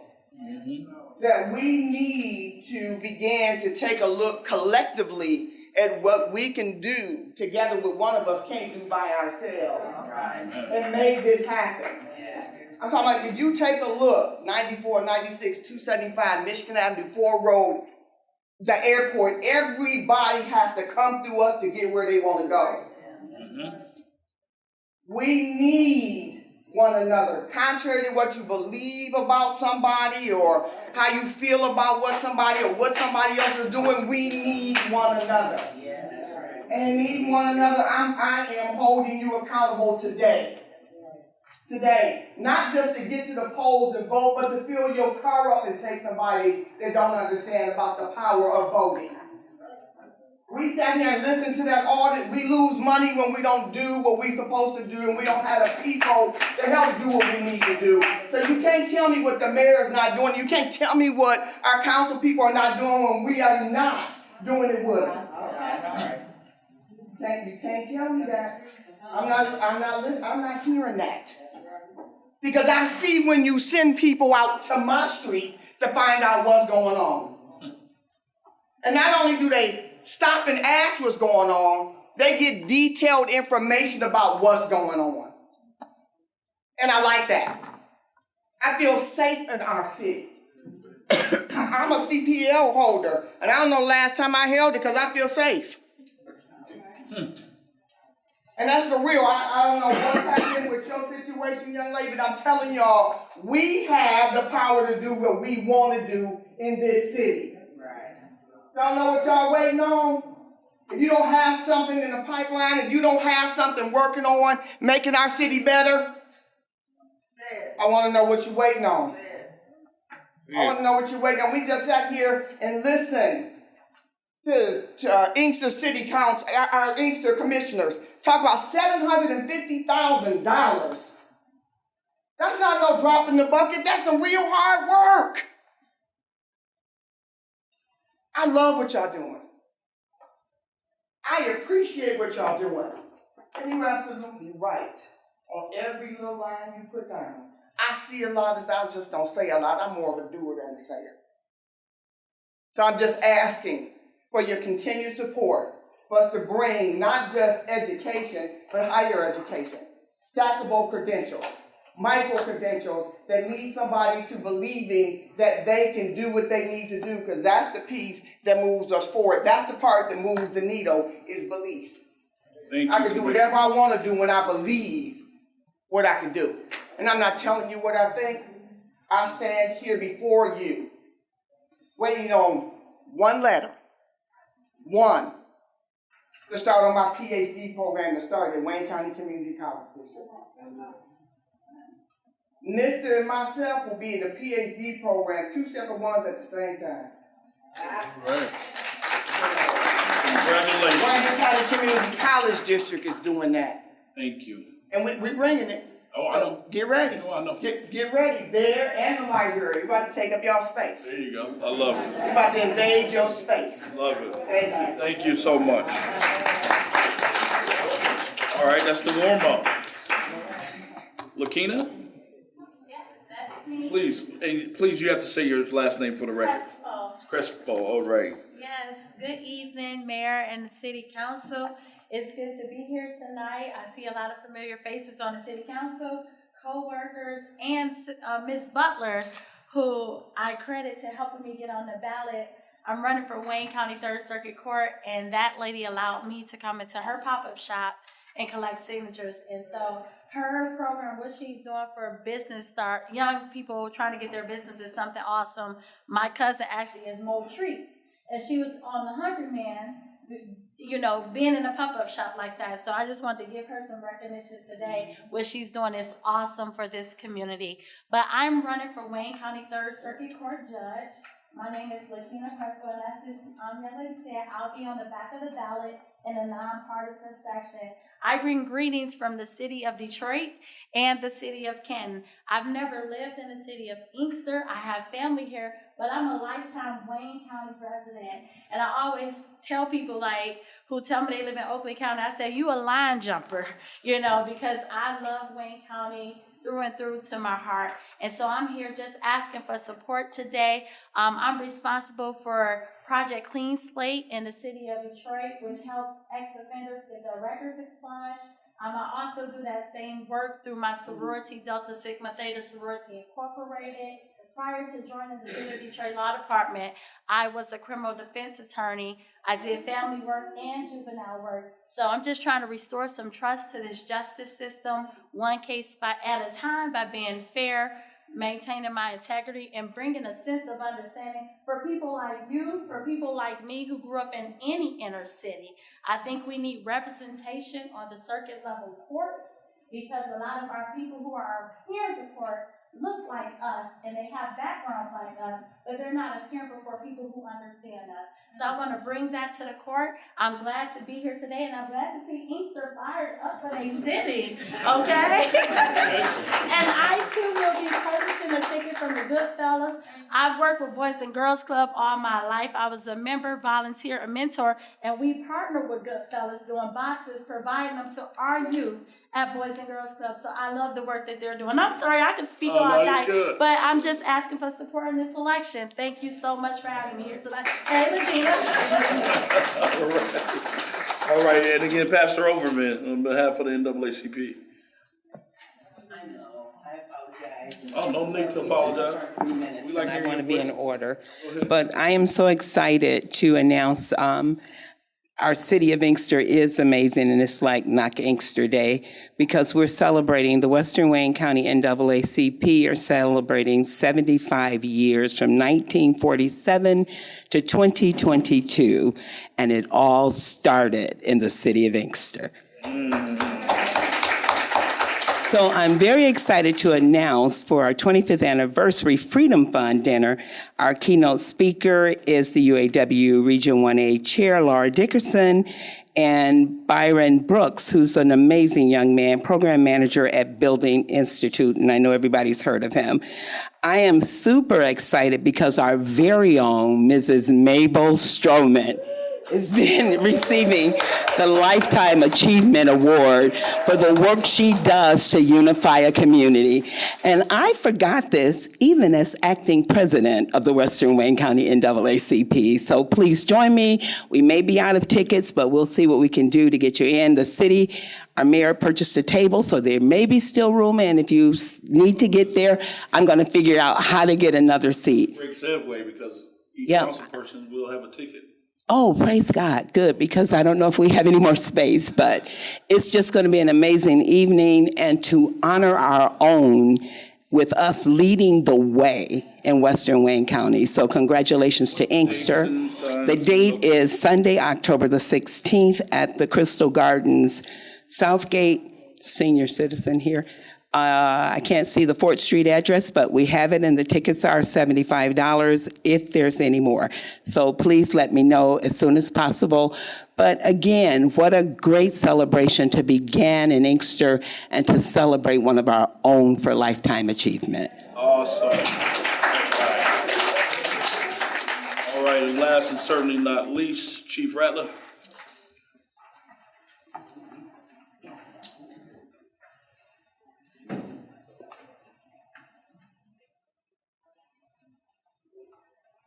Good evening, Mayor and Council, citizens. How are you? Good evening. Back in the 90s, there was a influx of crime. Some of you probably remember. It was kind of rough, and we put together neighborhood watch groups and block clubs, and everybody kind of got together and worked Chief. together. Hold on one second. Okay.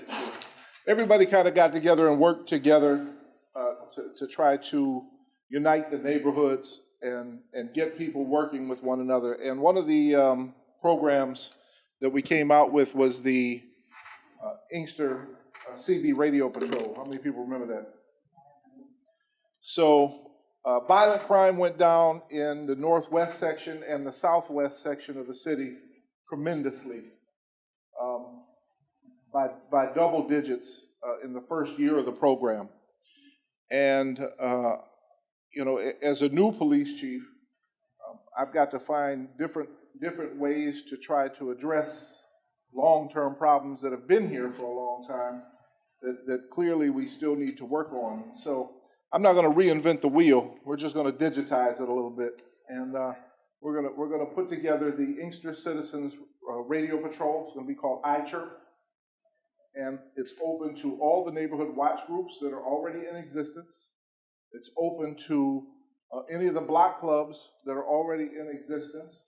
It's going to be open to all of the Inkster Housing Commission groups that are currently working. And we're also going to increase the number of apartment watches in the city. And for those of you that live in apartment buildings or apartment complexes in our city, you know that can sometimes be a little rough, and there's really not a lot you can do as far as patrolling inside the buildings and that kind of thing, but people need to communicate. There needs to be better communication. And about 5 years ago, we tried to institute some apartment watches in a few of the buildings, and it was unsuccessful because there was lack of participation. And I can't agree more with some of the people who've been here talking tonight. We can't talk about it. We've got to get involved. I can't do this by myself. I can't do this. There's absolutely no way I can do this without you. You all need to understand that. I can't do it without them, and they need to understand that. So we all are forced to work together in fixing these issues in this community as it relates to crime, as it relates to speeding, as it relates to all of the things that we're dealing with. And I have to say, and nobody on this council paid me for this, but I have to say that this council was phenomenal in working out this last police contract. It could have been better. They did what they could. They did what they could. It's more than we thought we would get. And it kind of renewed some hope with the officers that are currently working under tough conditions with shortages of manpower and all the issues that we're facing. The run numbers are through the roof. Not just for us, it's across the whole country. I talk to police chiefs all over the country. I talk to police chiefs all over the state, all over the region. I'm in all of the organizations where all the police chiefs, I talk to them all the time. And I hear we're dealing with the same problems. We can't find candidates for police officers because nobody wants to be the police anymore. You can't find candidates for police officers because nobody wants that pay when you can go to Aldi's and make as much money as the police make. Nobody wants to do this job, so it's very difficult finding applicants. And right now, I have 8 openings in the Inkster Police Department for police officers. So if you have anyone that's a certified police officer, has been a police officer and graduated the academy, please have them look on our website and apply. We are actively seeking police officers. There are incentives for police officers who live in the city. Those of you everybody in this room probably knows who I am. I live in the city. Everybody knows where I'm at. Everybody knocks on my door all night long to show me their problems. And I signed up for that. I knew that. But I think, I think that all of us here bear some responsibility for our own safety and our own security of our neighborhoods. And I'm asking you all to show up, if you're interested, on October 13th at 6 p.m., October 13th, Thursday night, 6 p.m., at the Recreation Complex for a solution-based conversation and informational to try to get iChirp off the ground and get it rolling. We are going to provide Nextel radios for the groups. So they'll be able to talk directly to each other and to the people that are monitoring, and they'll be able to contact the police should they see something. And sometimes all you need is a deterrent for people to stop doing what they're doing. If people think that you're not concerned, they're going to do what they want to do. And I don't know anybody in the city that's not concerned. We just need to make sure people understand it. I'm not asking you to put signs in your front yard and say you're on the iChirp or any of that stuff, but I am going to ask you to be involved, and I'm going to ask you to call us and talk to us and be part of this. And that's it. I look forward to the participation from the community. I look forward from input from council members in their districts. If they have issues that they want us to address, please feel free. Any questions? What time is it? 6 p.m., 6 to 8. Yes. It's 6 to 8? Yes, sir, 6 to 8 p.m. Give me that date again. October 13th, Thursday. What about? Recreation Complex. Mr. Mayor? Sir. Do you all have a flyer or anything for the event? It's coming out. We're working on it now. I was on vacation and I thought that it was done, but when I got back, it had not been done yet. We were waiting on the date from the complex, but I guess we got that solidified, so we're good to go. Are you supposed to do it on your vacation? So. Right. You said from 6 to 8 p.m. Okay. 6 to 8 p.m. When you guys get the electronic form, can you send me a copy of it, please? Absolutely. Yeah, absolutely. Yeah. Please. Anything else? Thank you, sir. Thank you. All right. We're right to city clerk. Well, we're 35 days from election, November 8th, for the general election. When I say we, staff and I have already began sending out absentee ballots. We've sent out hundreds and hundreds. You will be getting yours shortly. If you feel like you haven't filled out an application to vote absentee, just give us a call or come down to the office. We're here from 8:30 to 4, Monday through Friday. And we look forward to your participation. Please please exercise your right. Thank you. Mr. Treasurer? All right, Councilwoman Watley? Is this for me to talk or the question I was gonna ask the clerk? Both? Both. You can do Okay, both. all Yes, right, ma'am. I Floor was is just yours. gonna ask her, if you had filled out and got an absentee ballot for the primary, you shouldn't have to have filled out anything else, correct? Correct. Okay, that was my question. And no, I don't have anything. All right, moving right along, Councilman Chisholm? Thank you, Mr. Mayor. A couple of things. First, to the Inkster Goodfellows, I will be supporting it, both events. Stood out there last year, had a good time on the corner of Inkster Road and Cherry Hill, collecting donations for that event. My feet, hips, legs, knees, and all that were hurting by the end of the day, and it was cold, but I will dedicate that again. And I will be at the pancake breakfast as well. And some sad news that some of you may know or may not know, Teresa Moore, she was the founder of Adopt a Child Size. They have been recently holding their fundraisers at St. Clement's Episcopal Church and at the Inkster Recreational Complex as well. They used to bring the Mighty Voices of Thunder to the city for their fundraiser. And they also had John E. Lawrence out for a jazz concert one year, raising funds. Sadly, she passed away September 24th, 2022 at the University of Michigan Hospital. Her funeral arrangements have not been announced yet, but the Michigan Memorial Funeral Home, Park, and Crematory will be handling the arrangements. I actually looked that up on their website while we've been here just so I could make sure I got you the right information. So be on the lookout for that. From my understanding, the history that I was told was that her late husband was the designer of the IM design for Inkster, Michigan. It's in the middle of the rec center gym floor. So that's some history right there to look into as well. She does have ties to the community more than just Adopt a Child Size, but through Smith Chapel, so on and so forth. So I wanted to get that information out to you guys. Wanted to thank the Inkster Police Department and their efforts, because as you all we spoke at, I believe, the last council meeting about some individuals who decided to pose as DTE personnel and commit a robbery on my street.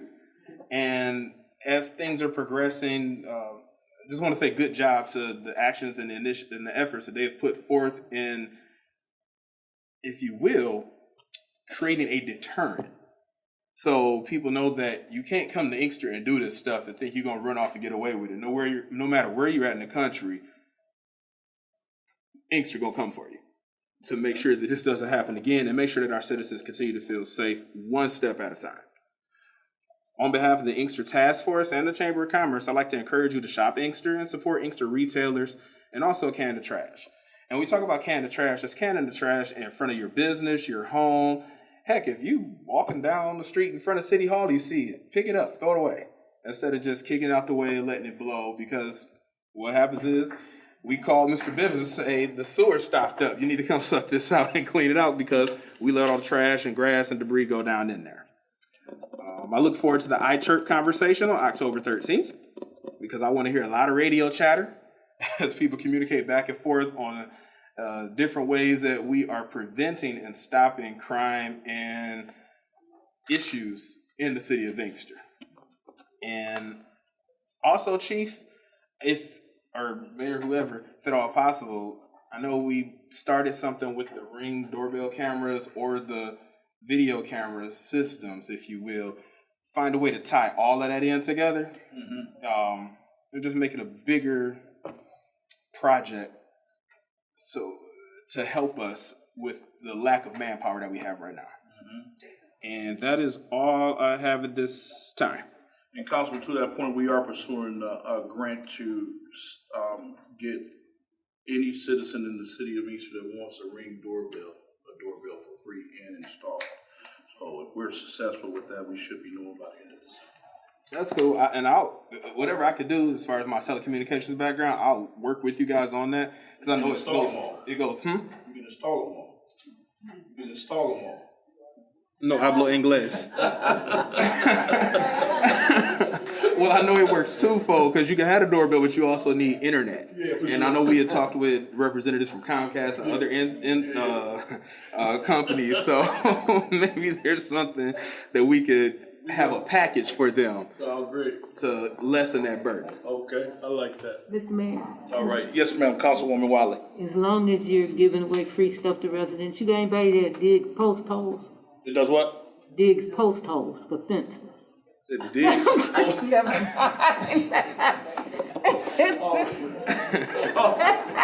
All right. All right.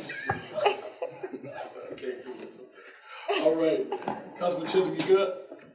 Yes, All right. Councilman Williams? Yes, just a few things I would like to, first of all, let me take this opportunity to thank the members of the public and in my district that came out to a little meet and greet. Many people that showed up and the conversations that we had.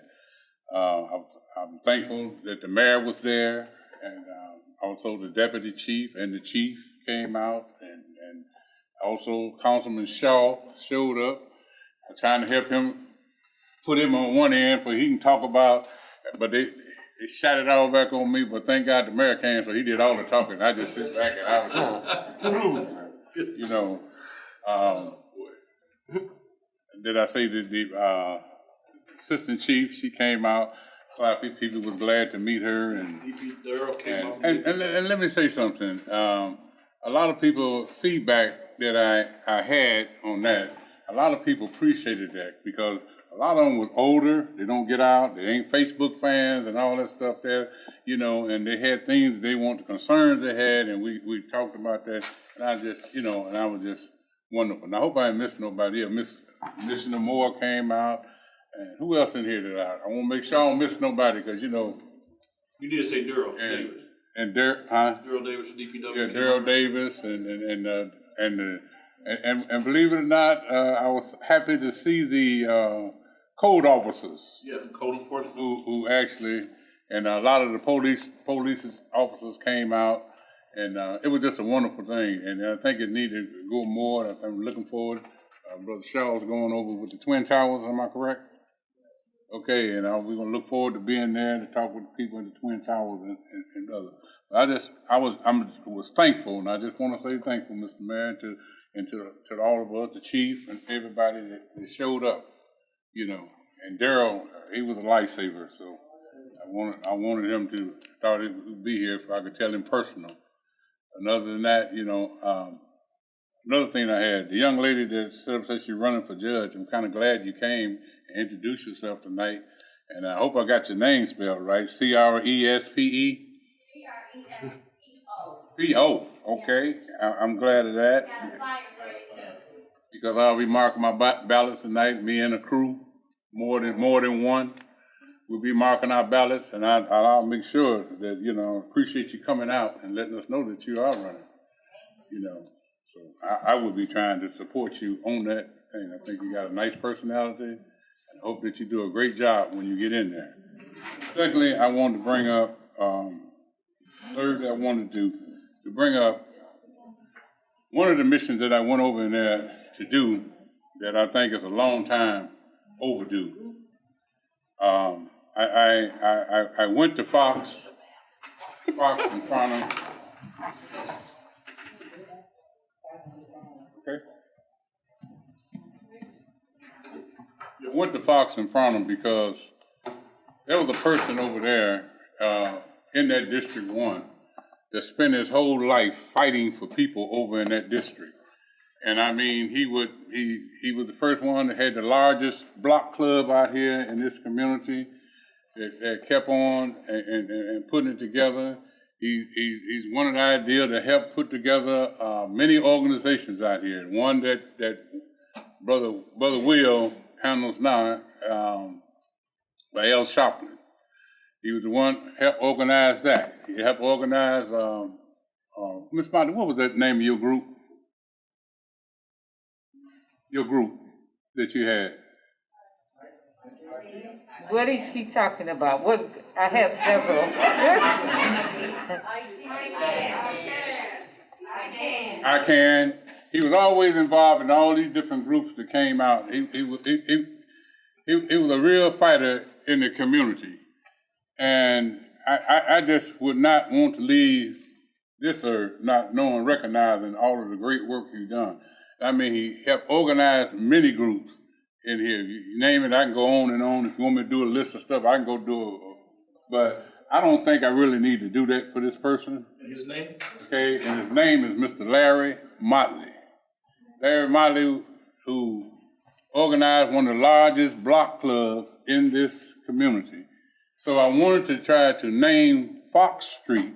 And I ain't never came before, and nobody ever really tried to name none of the streets over in the South District. But I think we should, and I don't know how to do it, Mr. Mayor, so you just take me from here. I want to name that street Fox after Larry Motley. Okay. And I got a lot of support over there behind the whole people that particular day. I believe, what is it, a petition, Madam Clerk, that they can pick up from your office? The people in that area, you would have them sign off on that. Petition? Yes, from the city clerk. Just give it to the city clerk and she'll get you set up for that. I can do that. Okay? All right. Anything else? I can do that. I think I got, let me make sure. I'm not fast as a lot of people. Okay. But that'd be it for tonight. That'd be it for tonight. Yes, sir. All right. Councilman Washington? Just keep it very short. Just want to say thank you to our police department for dealing with Oakwood and Claire situation and having traffic enforcement to that area. And also, I am really excited about October and attending a lot of these events. So I'll see you there, and that's all I have for tonight. Thank you. Councilman Shaw? All right, sir. Mr. Mayor, before you go on, I just want to make a correction. Please, ma'am. Please. Yes. Because, something becomes law. Mr. Motley did not help start ICANN. ICANN was born out of that water lawsuit. Okay. Remember? Yes, ma'am. Where that's what that was born out of. So Yes, I just wanted to correct Point it of so it wouldn't just clarification, lay there. as always do. Okay. I get it. For the record. No, I said he was part of that. Okay. Okay. Let her deny that. No, in order. The whole Sorry, city. Mayor Pro Tem Howard. All right, just a quick shout out to Pastor John Duckworth celebrating his pastoral anniversary, 20 years, and shout out to Kellen Brooks. Baptist Church, 20 years, John Duckworth over there, and Kellen Brooks also too at Pentecostal Baptist Churches celebrating his pastoral alliance. And Julie Lowe, what you just wait a minute? I got a question. Maybe I missed a meeting or whatever, but what's going on with the OIG? Oh, yeah, you missed that, so we'll get back to you on that one. But it's actually, hopefully it'll be opening up soon as an indoor civic arena with soccer, football, indoor soccer, football, arcade, little small restaurant. So, yeah, they've been working on it. All right, good. If all minds are satisfied, motion to adjourn? So moved, Mr. Chair. Is there support? All in favor say aye. Aye. And all the nays can stay. I need a clarification from you. Yes, sir.